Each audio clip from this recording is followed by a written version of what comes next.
colossal structure of rock and steel, inanimate objects, giving life to sea creatures that big business has nearly wiped out. This is a story of David versus Goliath, where Goliath is coming out on top.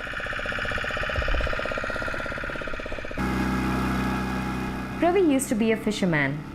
For centuries, it's been the way of life for villagers along the coast of Pondicherry. But these days, only a few practice the traditional sustainable method. கடல் வளம் இருக்க ரொம்ப கம்மியாக போகுது.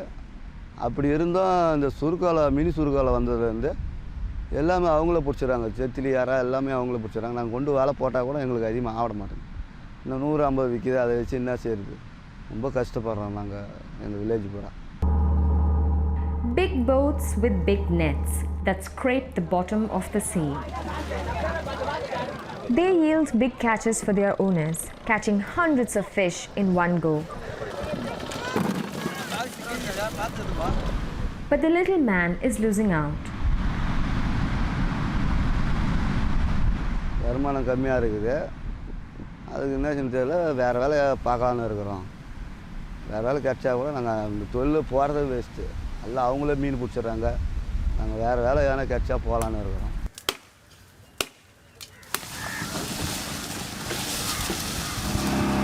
Ravi now works for a dive center, taking tourists from around the world to explore what lies beneath. Problem is, Goliath has taken much of that away too.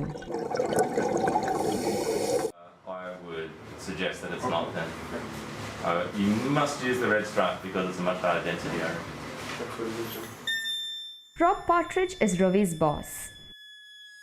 So a lot of the places that we go diving, it actually is like a desert. It's just an expanse of sand with nothing living on it.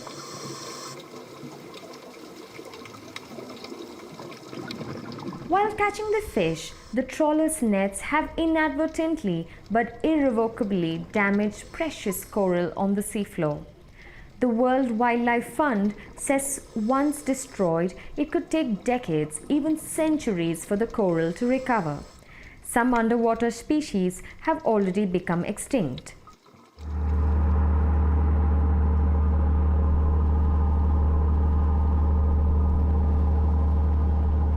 நான் வேலைக்கு போனேன். Private சென்டரில் வேலை செய்கிறேன்.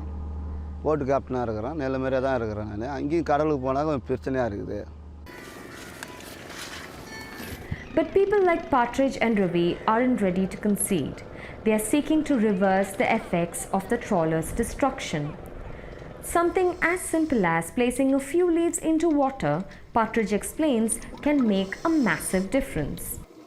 We noticed that this coastline,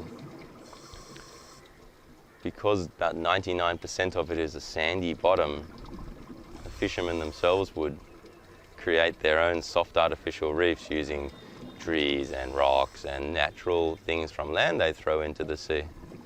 And you can take a stick and put it in the sea today, and tomorrow some fish will be living nearby and calling that home.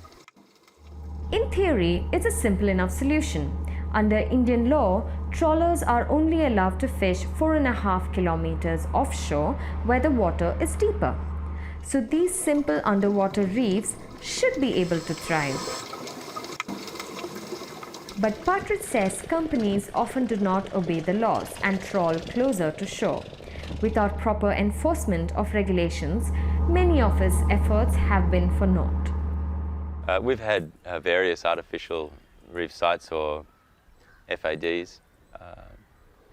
up till this point, and we always knew how easy it was to create something that attracted fish. When we would dive there, knowing where our site was, after a trawler has come through and there's nothing left and there's just a smashed garbage dump on the bottom of the ocean, it's very saddening, and I've literally cried in my mask underwater seeing what happens. But the local government tells a different story and puts the onus on the divers like Partridge who build underwater reefs.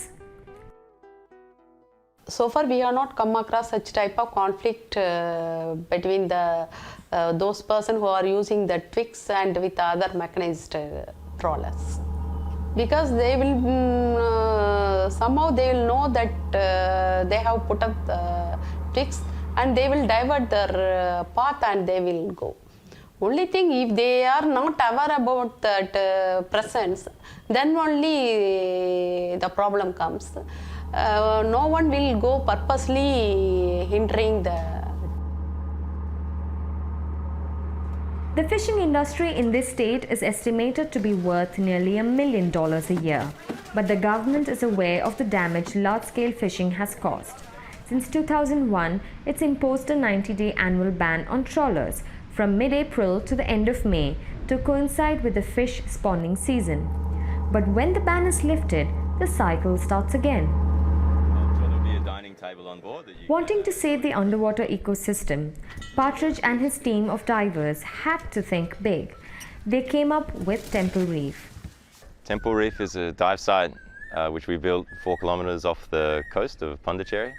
It's in 18 metres of water, and we used about 6 tonnes of rocks to hold it down onto the seabed. The area prior to us installing the reef was barren and sand. We noticed an immediate increase in the life that was at the reef. From day one, fish and eels moved in. After that, a lot of the rays and invertebrates came. So within a week, it was a ecosystem of its own, really. The artificial reef stretches 6 meters in diameter.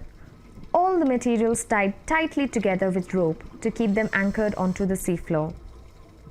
Building it was by no means easy.